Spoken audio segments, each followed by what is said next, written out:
Alright, hello everyone, it's Happy, and today we are looking at the long-awaited Object 263, which had its armor pretty much buffed up in the update of 10.3, and now this tank is a menace, or is it, in the current matchmaking situation?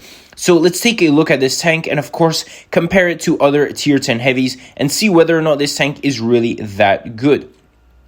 Well, the 263, a very special tank, a very uncomfortable tank to play at times because of its gun handling. And overall, I would say that this tank is very, very good for fun times. I wouldn't say it's a very, sometimes competitive tank because of the -4 degrees. And I feel like this could make things very uncomfortable, especially because the gun is located at the back as well, making it sort of hard to play at times and in different situations. So if you have the 263, I know you guys, sort of assume what I'm talking about, right?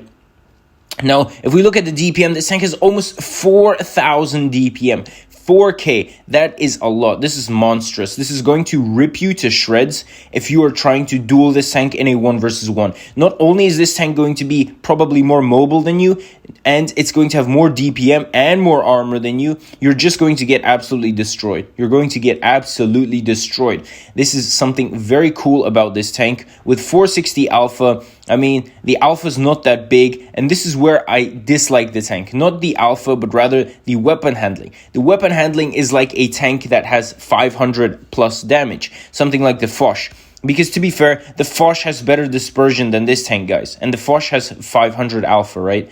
And the aim time is the same as that on the Foch. So you guys see where I'm leading with this, right? The gun has 460 alpha, but it has a very, very bad aim time and a bad dispersion rate. Worse than tanks like the Foch. Let's look at the Object 268 version 4. The 268 version 4 has a better, it has a little bit better of a aim time and dispersion level than the 268. But just a tiny bit, like 8%, 10%, which is not that significant. And the 268, for example, has 650 alpha, almost 200 points more than that of the 263. So this is something to take into account. Apart from that, this tank has a very good mobility.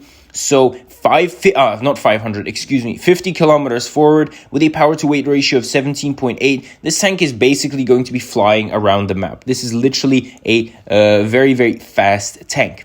Apart from that, guys, what do we sort of conclude regarding this tank? This tank has good DPM, but bad weapon handling. What does this mean? This means that this tank should be played on the first and maybe second line.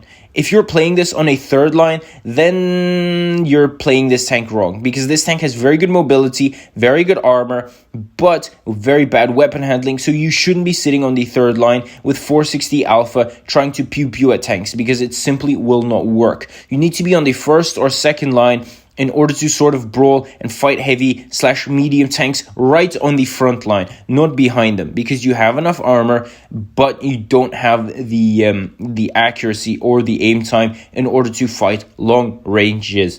So this is how you basically should be playing this tank, and if you do that correctly, you will be rewarded, because this tank is very, very good and quite solid indeed with all the combined factors it has. So tell me what you guys think about this tank in the comment section below. And with that, Happy is out, and I'll see you guys next time. Bye-bye.